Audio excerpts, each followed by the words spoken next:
Welcome to this free masterclass, everybody. This is a masterclass for female entrepreneurs who want to get rid of that self-doubt, get rid of that imposter syndrome, so that you can go ahead and create this life and this business that you always dreamed about. So let's get cracking. So what are we going to cover in this masterclass? So I'm going to a little introduction to who I am. We're going to look at what the heck imposter syndrome is, how imposter syndrome stops you from creating a life and a business you love. And then we're going to walk through 3 easy steps for overcoming imposter syndrome. And that starts with decluttering your limiting beliefs, because we need to stop that self-sabotage. We're going to look at how to build rockstar confidence by overcoming your fear of failure. And then we're going to look at how to build that self-belief and how to push yourself out of your comfort zone. So let's get stuck in. So a little bit about me. So you probably gathered, I'm Helen and I'm a Yorkshire lass and very, very proud of that fact. Now I currently live in Surrey, but watch this space because Yorkshire is definitely calling me back. And I work with female business owners just like you who have these big ambitions and they want to grow their business and they want to create a life and a business they love. But right now, they've just got these pesky mindset gremlins that are standing in their way and just giving you all these feelings of self-doubt. And I know exactly how that feels because I've had my own struggles with low confidence and imposter syndrome, which I will talk about during this masterclass. So you may recognize some of these feelings, okay? These are classic signs of imposter syndrome, and I've had every single one of these. So when we feel like an imposter, we don't feel qualified enough. We don't feel like that we've got enough experience. And the nature of imposter syndrome, it's a step further than having self-doubt, because some level of self-doubt is good, it's healthy. You know, we want to start questioning, is option A the best route, or is option B the best route? And we use our intuition to make that decision. Imposter syndrome takes that a step further. It takes it off the scale. The self-doubt is off the scale. We feel like a fraud and that one day we're going to get found out. And we have this overwhelming lack of trust and self-belief, which makes us overthink everything. And we procrastinate, we put things off.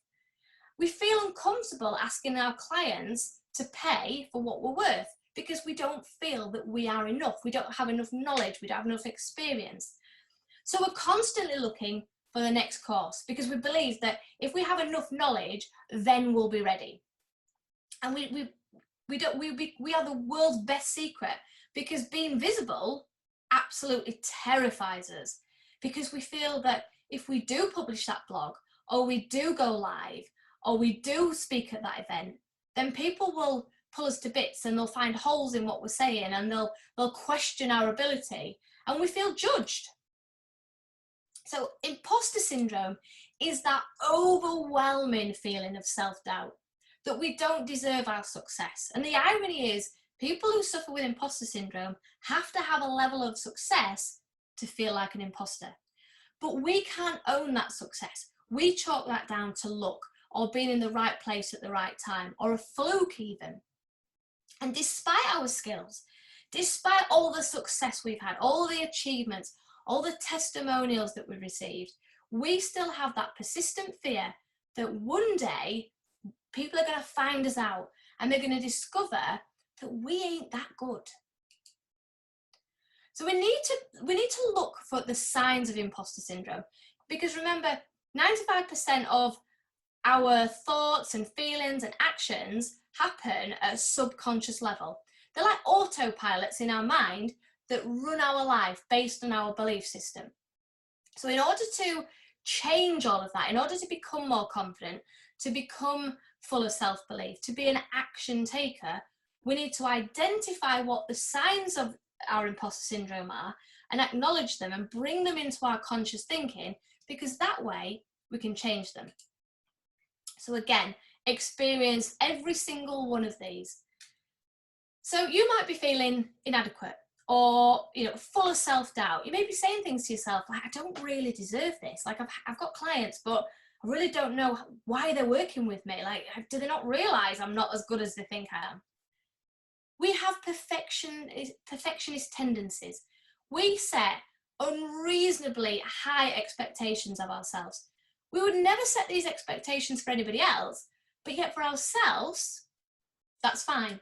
And inevitably, when we fall short of that expectation, because nobody would meet that expectation, we then beat ourselves up. And then we think, oh, well, I'm clearly not very good at this because I didn't meet that goal, or I didn't meet that expectation. And then it fuels this cycle of imposter syndrome. So then we start talking to ourselves negatively.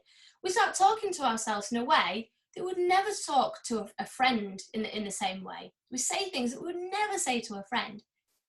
And people with imposter syndrome have this overwhelming fear of failure.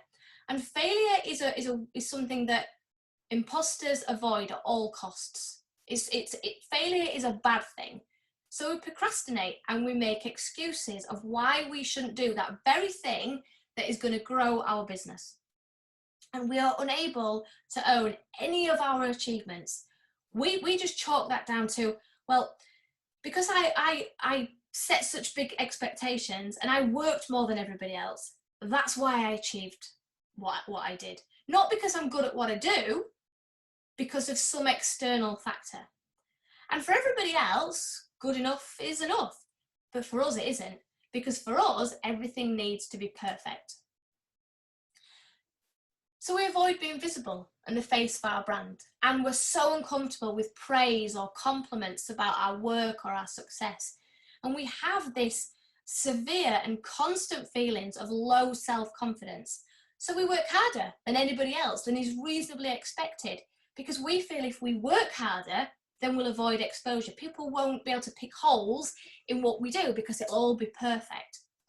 And people who have imposter syndrome suggest what they do is easy and that anyone could do it. And I have clients who say to me, well, what I do, they could do it themselves. Why are they going to use me? Why are they going to pay me this high amount when they could do it themselves? Because we suggest that what we have, we downplay our skills and our abilities, and we suggest that anybody could do it. And you might even tell yourself that the reason you have got clients is because you were just lucky, or it was the right place at the right time, or they just liked you. So let's look at how imposter syndrome impacts your success. Well, it keeps you stuck, and it stops you from creating this life and this business that you dreamed about when you first started thinking about starting a business. This life and this opportunity that you wanted to create, it keeps you stuck and it stops you from getting anywhere near that, because we miss opportunities. We turn down opportunities because we feel like we're not ready. So somebody might ask you to do a guest blog or appear on their podcast or be a guest speaker in their Facebook group. And we say no because we think we're not ready. And if we do it, we're worried that people will see through that we don't know what we're talking about and pull holes in us, pull holes in our work. And we struggle to charge our worth for our products or our services. We undercharge, work for free, or over-deliver. We waste time on money and courses that we don't need. And we are too afraid to be visible, to show up, to share our value, to share our opinion, our personality. These are all vital ingredients that your clients and potential customers need to be able to buy from you. But people with imposter syndrome are too afraid to be visible. So you end up being the world's best kept secret. And that means you just keep yourself stuck in this procrastination cycle, this excuse cycle. You're waiting for everything to be perfect rather than just taking action and seeing what happens, seeing what works, seeing what doesn't work, learning from that. Imposters just stay stuck. So all this potential that you have just goes unfulfilled. It just goes to waste. You don't move forward. You just stay stuck in your comfort zone while everybody else lives that life that you want. And people who are less skilled than you, people who are less experienced than you, live in the life you want simply because they have the confidence to go after it and take action. That is the only difference. Now, the good news is you're not born this way. Nobody's born with imposter syndrome. It's a series of learned behaviours that we pick up. Now, to prove this point, we've only got to look at babies and small children. They never sit there not feeling good enough. They never sit there doubting themselves. In fact, quite the opposite. No matter what they look like, what they sound like, whether they're chubby, whether they're skinny, whether they have got dribble on their face. They don't care. They just want to be the center of attention. They know exactly how to get their needs met. They don't care if crying at 2 a.m. because they're hungry interrupts your day and interrupts your sleep. They don't care, because what they need is important, and they let you know about it. So this is good news, because it means that these behaviors that we've learned, we can unlearn them.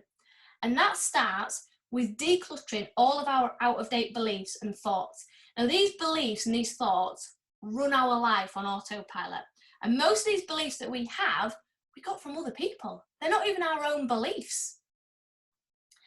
So you might be thinking, okay, you may look at people, you may see people on Facebook and Instagram, you think, how are they so confident? You may watch people's Facebook lives, think, how are they able just to show up? They don't care where they are, what they look like, what they're talking about. They just go for it. Why are they so confident? What is the difference between me and them? Are they just born this way? Well, they're not born this way. They just think differently about 3 specific things. Firstly, they think differently about their competence and their ability and their skills. They think completely different to how you're thinking about failure and mistakes and criticism, and they have a completely different view about fear. So this is how we get rid of imposter syndrome. 3 easy steps. First of all, we need to declutter our limiting beliefs, and we need to stop all of that self-sabotage. We start needing to build that competence. We need to look at what beliefs we have that are out of date, that we picked up as a child, that are not serving us anymore, because it's time to start listening to our own intuition. Step 2 is about building what I call rock star confidence and reframing what failure means, because we need to know that we are already enough. We are competent, we are skilled, we are experienced. We don't need any more knowledge. Step 3 is about building unshakable self-belief and self-worth so we can overcome our fears. And that starts with valuing yourself and getting paid what you are worth, setting boundaries and being authentically you. So let's have a look at the steps in a bit more detail. So step 1, it's time for a declutter. So it's time to identify all of those out-of-date beliefs that hold us back from creating the kind of life that we really want, what kind of business we really want, and what kind of life we want. We've got to look at all those out-of-date beliefs. Now, one of the best ways to do this, to catch these thoughts, because they can be hard to spot. These beliefs that are not serving us anymore can be hard to spot because they're in our subconscious thinking. And we've got to access that subconscious thinking. So we've got to stop, we've got to slow down, and we've got to bring them to our awareness. And daily journaling is one of the best, the most simple, it's a free tool that you can use that, scientifically is proven to help you overcome imposter syndrome. So we need to create awareness of these thoughts so that we can take action and we can declutter them. So let's have a look at some of the most common limiting beliefs. Again, I've had all of these, and start to notice if you've ever had these thoughts or feelings. I can't do it. I don't have the experience. What do I know? Nobody will pay me that much. Do I even have what it takes to be successful? Other people are better and more experienced than me. If I make a mistake, I look an idiot. People think I'm boring, so it's best to not do a live. What do I know about it? I'm not good with technology, so no point giving it a go. People won't like me. They won't want to work with me. I can't do it. It's too hard for me. Or I'm too old, I'm too young. I won't have the success that they have. Now, I just want to labour this idea of why we need to understand what thoughts that we have in our subconscious thinking, because our thoughts and our beliefs determine the results that we get. Now, our belief system beliefs are simply something, a piece of information or something we've heard or something we've experienced that we have decided to be true. So it doesn't necessarily, just because we believe something doesn't necessarily make it true. So if in your mind you have beliefs that hold you back, the thoughts that you are going to have around what you can achieve are going to limit the results that you get. So let's look at this in a bit of an example. So if your thought is, I won't have the success that they have. Now remember, we are talking about this now. This is in your conscious thinking. This normally is in your subconscious thinking. So this happens on autopilot. We don't really get much say in how we feel because our thoughts and our beliefs kind of run it all for us. So we're going into that subconscious thinking. So if you're thinking, I won't have the success that they have, maybe you see somebody on Facebook or Instagram and they're doing really well and they look like you, they sound like you, they've come from the same background, but you think, they've had success, but I won't have that success. Things like that don't happen to me. That's your belief system that, things are hard for me. I won't have the same level of success as others. Chemically, that thought is going to invoke a feeling. Okay, so we get no say in what feeling we get. Our thoughts create our feelings. So if we're looking and going, well, I won't have that success, how do you feel? And you'll know firsthand, if you've had this thought, you feel not good enough. And you think any effort you do put out there, well, it's wasted, so what's the point? So if you're feeling like that, and remember, our feelings are so powerful. Our feelings are more powerful than our thoughts. If we feel like that, we're not going to take any action.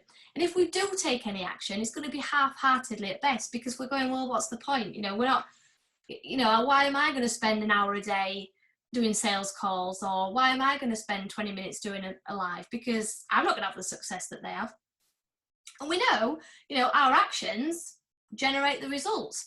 So if we're not taking any action, or we're doing it half-heartedly, or we're not doing it consistently, then we're going to have no clients and no sales, and we're going to feel pretty rubbish about it. Now let's look, if we reframe those thoughts. So in your journal, I want you to, every day, divide your page into two. So the first part of your page is the old beliefs, the old story that you're telling yourself. So your old story in this example is that you won't have the same success as other people. And on the other side of the page, I want you to put a new belief. You've reframed this thought. I want you to think of a new belief, a new thought. So it could be something like, well, if they can do it, so can I. Like, why can't I? If they can do it, they've just, done X, Y, and Z, and they've created this life of abundance and this success, then so can I. That then creates completely different feelings. If we think, well, if they can do it, so can I, you start getting excited and you start getting motivated and you think, well, it's possible. So then, because you've got all these motivating feelings, you think, right, what action can I take? And you think, right, I'm going to get my notepad out, I'm going to map out a plan, and I'm going to take consistent action, because I know consistency is what they've done. They've showed up every day, they've done a live, they're always there, they've done what they've said they're going to do. When you start taking that kind of action, the results are completely different. Your business starts to grow. You start having success. Clients just start coming out of the woodwork. Your revenue goes up. And that is all because you have changed your belief. You have changed your thought. Like, this stuff is so powerful.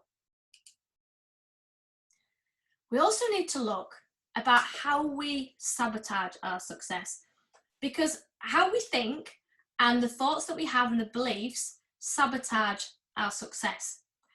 And it's important to work out how we're doing it, because again, we need to spot our triggers. We need to stop it. Most of what we do, most of how we think and how we act and the action we take is at a subconscious level. So we need to refocus and start, instead of looking externally for the answer, a new course or, what are they doing? Let me copy them. we need to go inside, and we're not used to doing this. You know, this is not a very it's not a very British thing to do, to look inside and go, okay, let me work out what's happening inside. We tend to look externally for validation and support. But this is how you overcome imposter syndrome. This is how you build your confidence. And it sounds really easy, but it's probably some of the most hardest work you'll do, but it will be the most rewarding thing you have ever done in your life. Because not only will this help you in your business, it's going to help you in every single area of your life. So we need to start journaling. Put a journaling exercise in your diary, like you would a really important meeting or a client session. Put it in your diary and say, every day, 15 minutes, I'm just going to reflect on the day. What beliefs have I had? What's popped up? What feelings have popped up that I don't want, that I can see are holding me back and sabotaging my success? Let me start doing some journaling around these.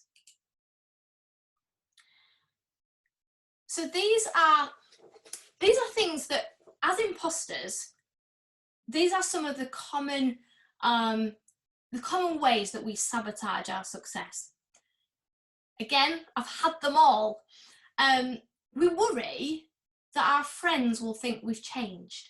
We've got this business now, and we're talking about our prices, and we're shouting about our prices. And if we charge too much, like, what will our friends think?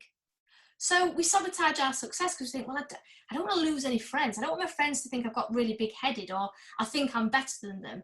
So actually, I'll put my prices down low, or I won't talk about them at all. And then we have this belief that money is greedy. So we sabotage ourselves by undercharging, or we overdeliver, or we work for free. And we feel really uncomfortable with compliments, and we think actually it's a bit big-headed if we share success stories and testimonials. So we don't. We sabotage our success, because if people are going to work with us, they're going to want to see what we've done before. They're going to want to see how we've helped people. You know, what change have we brought about? And client testimonials are a brilliant way of doing that. We turn down work because we don't feel good enough, or we don't feel qualified enough. And we overwork and downplay how good our work is, and we don't shout about ourselves. We are the world's best secret, because our thoughts are sabotaging our own success. We wait until everything is perfect. We procrastinate. So start identifying how you sabotage your success. You know, do you set unreasonably high goals for yourself and feel shame when you don't hit them? Do you dwell on past mistakes rather than learning from them? Do you feel, or do you feel, you know, you're not good enough and you only work with clients who are quite needy and don't value you because you don't feel good enough to charge the high prices, which actually attract clients that value you? You feel failure, so you always play it safe and you stay small. And you know that actually, you know, to play big, it's about stepping outside your comfort zone, and failure is going to happen. You know, do you tell yourself that, well, anybody could do what I do? So you don't go overboard about shouting about your talents, because you think, well, anybody could do what I do, so what's the point in me telling everybody? And do you have this kind of, well, who am I to? You know, so you don't market yourself. Who am I to charge these prices? Who am I to say that I'm great at this? So you don't tell anybody. So we need to build competence. Remember, I said people with non-imposter syndrome think about competence in a different way. We need concrete evidence of our genius. And one way to do that is to create a success folder. Because remember, I keep laboring this point, but everything that runs our life is at a subconscious level. So we forget that we helped that client. We forget that we had a breakthrough in this session. We forget that we changed that person's life. We need it in black and white in front of us. We need to be seeing this every single day. So eventually we can reprogram our belief system. We can take out the negative stuff. We can take out all of the beliefs that hold us back, all of those limiting beliefs, and we can replace them with all the positive stuff, all the evidence that suggests you're not an imposter. Actually, you're flipping brilliant at what you do. And the success folder is a fantastic way to do that. So start creating mini case studies, client case studies, things that you've done really well, put them in your success folder. Testimonials that you get, print them out, put them in your folder. Think about how you've helped your clients, how you've brought value, how you've brought transformation. Just add a page in there and just keep adding to it every day. Reflect on the last few years. What's gone well? What are you proud of? What did you learn? If you have done loads of courses, okay, what have you done? What did you learn? What knowledge do you already have? And if you're just starting out, you might think, well, I haven't got any of this experience. I can't reflect on the last few years. What experience have you got in your corporate life? What did you do that went well? How did you help your clients? It doesn't matter that you didn't do it for yourself. It's the same thing. And keep this success folder where you can see it. And put a date in your diary every single week without fail, 10 minutes, a mere 10 minutes to read over it and to remind yourself, because we need to reprogram the negative thoughts in our mind and replace them with all of this positive beliefs and thoughts, all of this evidence that we are great at what we do.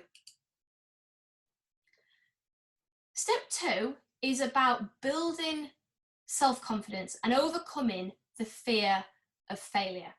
So I want you to start thinking, again, do some journaling around this, of what kind of person do you want to be?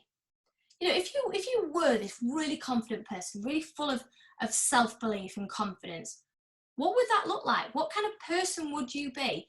Because we need a map, we need a goal. Because if you just go, oh, I just want to be confident, well, what does that mean? Because confidence means different things for everybody. So if you start building up a picture of this person you want to be, you're way more likely to get there. If you don't build up a picture, your mind's got nothing to focus on. It's got no idea what you're trying to create. How will that confident version of you show up in your business? And start setting goals around, the confident you, and work towards that. How does the new version of you, the confident version of you, the version of you that's full of self-belief, how do you respond to mistakes and criticism? Because remember, confidence isn't something we just kind of get. It's just simply having the courage to try, no matter what the outcome. We might fail, it might go completely pear-shaped, it might be the best thing we've ever done. But we don't know that until we try. And that's all confidence is having the courage to give it a go. Confidence is not the absence of fear. People who you view as confident, they feel fear. But we cannot get rid of fear. It's something that we have hardwired into us. Like, we need fear to keep us alive, to keep us safe, to keep us moving forward.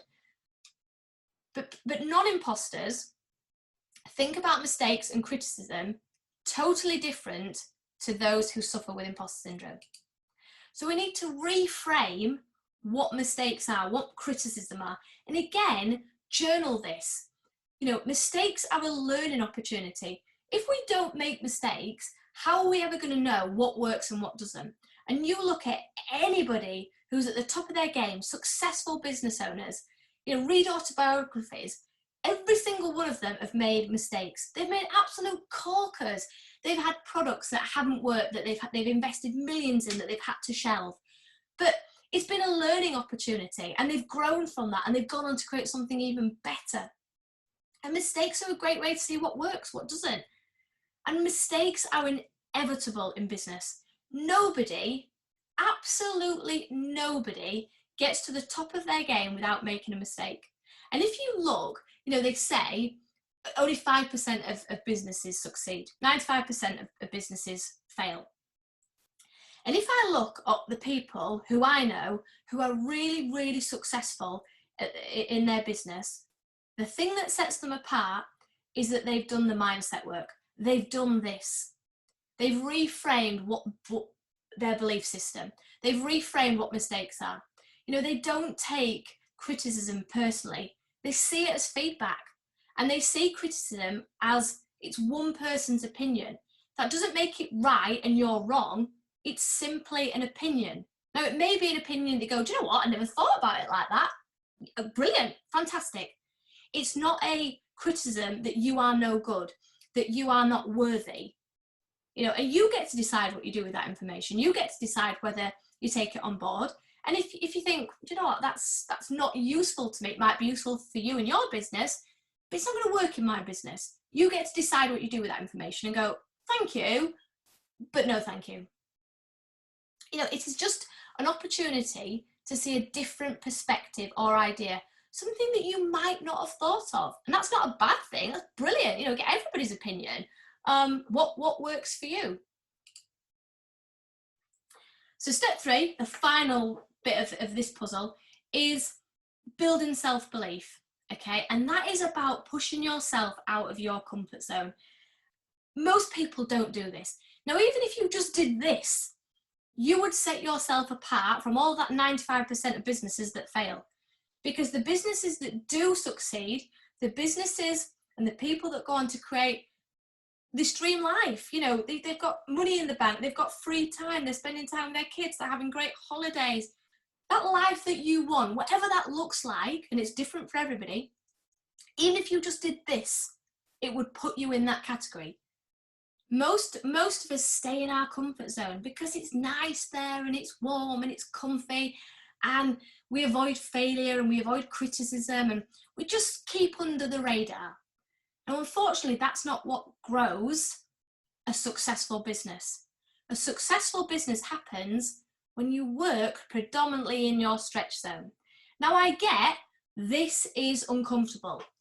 You know, that's why it's called a comfort zone and you know, a stretch zone. It's not comfortable in your stretch zone. You're doing things that you don't really want to do because you've never done them before. So have a look at this diagram. Make a copy in your journal, and I want you to write down everything that falls in your comfort zone. So that might be going to networking events, launching your website, designing a brochure, starting a Facebook group. That's great. If it's growing your business, keep doing it. We want to look at your stretch zone because that's what's going to grow your business. That is what's get you clients. That's going to bring in revenue. That's going to give you the life that you really want. What is in your stretch zone? What makes you feel a little bit uneasy? What gives you that feeling in your stomach that I don't want to do this? Maybe it's going live in your Facebook group. Maybe it's speaking at an industry event. Maybe it's raising your prices or asking for a client testimonial. Make a note of everything, even if you think it's not possible to do and you think, I'm never ever going to do that, put it in your stretch zone. Then what I want you to do is make a commitment every single day. Like, nobody said this was easy, okay? Building confidence, you know, the steps are relatively simple, but it's hard. But if you do this, if you commit to doing it, if you commit to pushing yourself, you are going to be in that 5%. And you need to ask yourself, okay, what feels more scary? Stepping outside my comfort zone, or never, ever, ever having that life that I really want, just because I'm too scared to do something? Do you want to be one of those 5%, or do you want to be one of all the others that struggle and feel like they're wading through treacle? Add it to your diary like you would an important meeting or phone call. It is a non-negotiable. Put it in your diary that you're going to go live. You know, maybe start with baby steps. If it feels too scary, think, right, I'm going to go live once this week. And give yourself a reward, because how our mind works, it will do everything in its power to protect you. It's a survival mode. So if our belief is that if we go live, we'll mess up our words and we'll fluff our words and people will think we're stupid and I won't know what I'm talking about. If that's your fear, your mind is going to do everything it possibly can to keep you safe, because it doesn't want you to feel embarrassed. It doesn't want you to feel like a failure. It wants you to feel nice and happy. So it thinks it's doing a good job by going, oh, right, I don't think you should do that Facebook Live. Oh, no, and it will give you all these feelings. If we can trick our mind into going, do you know what? It's not going to be all bad. Yeah, there's going to be those feelings, but we get a reward at the end of it. Now, I have what I call a marble jar. It is literally a glass, and every time I do something that I've identified in my stretch zone, I put a marble in. And then when that jar is full, I give myself a treat. Now, it may be a day off. It may be buying yourself something nice. It might be money towards a holiday, or whatever it is that's going to feel like a reward for you. This will help you. It sounds really silly and a bit childlike. This will really, really help you push yourself out of your comfort zone. Because yes, there's a pain, but there's also a reward. And we need to make that reward bigger than the pain. And it is amazing, utterly mind-blowing, in such a short time, if you commit to doing those things in your comfort zone, and you might have to do them a couple of times. You know, you might have to say, do you know what? I'm going to commit to doing a Facebook Live every single day for the next 30 days. But that's what I'm going to do to get over my fear. At the end of 30 days, doing a Facebook Live will no longer be in your stretch zone. It will be in your comfort zone. Because you will have convinced that survival part of your mind so much that actually doing Facebook Lives are nothing to be scared of. Your mind actually thinks it's life and death. If it lets you do a Facebook Live, it thinks it's life and death. We need to convince that part of our mind that it's not life or death. Doing a Facebook Live is not a threat to our survival. Now, inevitably, we will do a Facebook Live and it will go completely pear-shaped. It will be horrible. We'll watch it back and we'll cringe. But that's good, because it convinces that part of your mind that even if you mess up, you do something in your stretch zone and you mess up, you fail, it goes pear-shaped, it doesn't work out, it's not a threat to your survival. Eventually, that part of your mind cottons on and goes, right, okay, I'm not actually required here because this is not a life and death situation. So actually, all of that fear and that anxiety that I'm giving you, those feelings, remember, these are chemical reactions that happen when you have that thought. I don't need to give you that anymore. I can actually just let you be, and I'll focus on something else, you know, that is a life and death situation. And this is why it becomes part of your comfort zone really, really quickly. Now, to help you believe in yourself, one of the fundamental and most important things you can do is be authentically you. Because acting like somebody else, so we might see somebody on Facebook or Instagram, and you think, oh, they're really confident, so I need to act like them. I need to say the same things as them. I need to sound like them. Acting like someone else contributes to the feelings of being a fraud. So don't try and act like successful people.